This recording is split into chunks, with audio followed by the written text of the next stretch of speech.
So I already know I'm going to catch hell for this video. I already know it. So what you're going to see in this video, and I had to turn the music off so that I don't get copyright infringements, but these are two men, two grown men. The little baby, that's the other man's baby. That's the other man's child. But what's going on is after waiting 2 hours, Stevie finally arrived. Stevie is that man's son. Stevie's a big boy. The situation, as you guys have probably already figured it out, is that that's Stevie's dad. The other gentleman is Stevie's stepfather. And the wife, the baby mama and slash wife in the middle, has cultivated a situation, or the husband, or well, let me not put it on one person. They have all cultivated a situation where they flew in Stevie's dad to spend time with them, and they all function as a family. Now, the reason why I know I'm gonna catch hell, because the overwhelming majority of people are going to say statements like, "That's not realistic.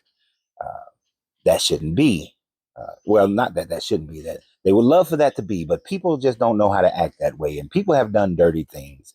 And men are going to say that women have used the children against men, and all they want is child support. They force the hand of the police and the government in order to go against them. And women are going to say that these deadbeat fathers, they don't want to take part and be a father in the child's life. And then there's the other men, these stepfathers, who are going to have the attitude of, well, they're not real man, and this is my household, and I came and I took over, and da da da da da.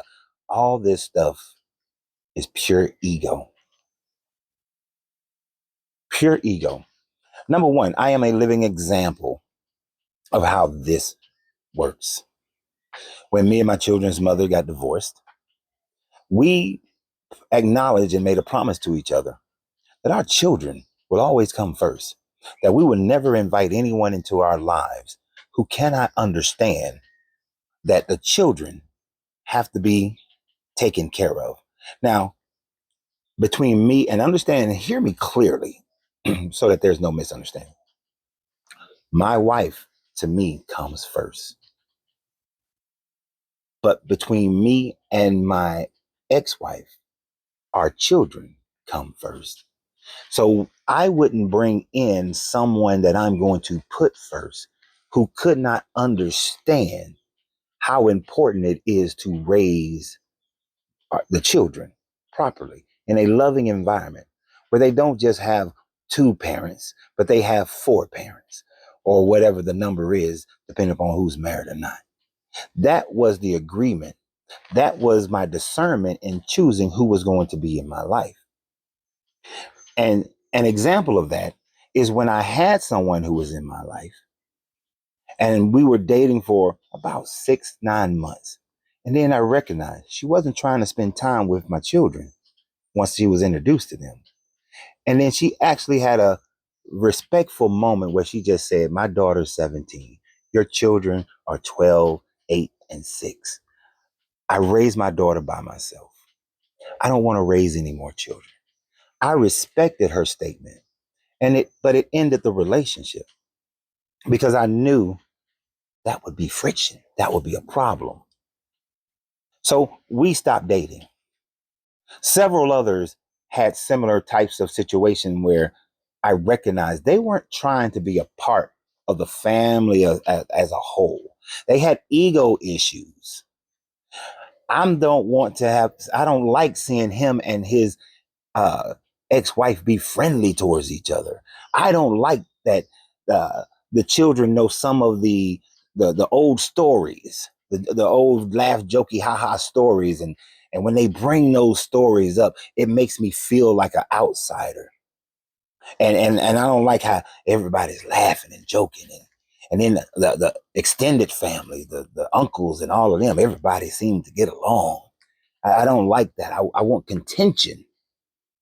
I want to pick up the kids and she look at me funny and I can look at her funny, because then I know I got this man.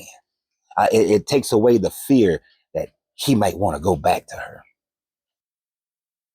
or the man on the other side doing the same thing because of his ego. You see, all of that is ego. But you can have that. You can have that situation where you are rested, you are confident, and you rest and assured that the fact that you know you're not going back to your ex. You know your mate is not going back to the ex, but y'all recognize that there's some children involved.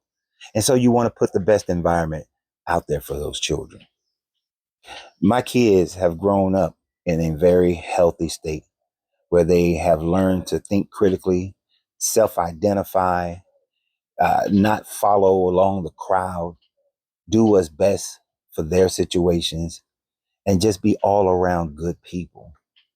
And part of that is because there was no one in my life or their mother's life, no one remained. I ain't gonna say no one because people came in, but they got kicked the fuck out. But no one remained in their life to be influential to cause disruption within their lives. So if you're sitting there saying that you can't have that, then you're never going to have it. But let me ask you the question. It's one thing if you can't have it because the other person doesn't want to act right. The other person can't get out of their own way. The other person don't love their children enough.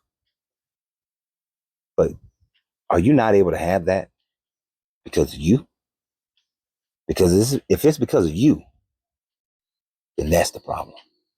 And if each parent realizes how to get out of their own way, then you and your children can have it. And I know you can have it. So always remember, you have to free yourself to be yourself because your greatness is non-negotiable. Good journey, good vibrations.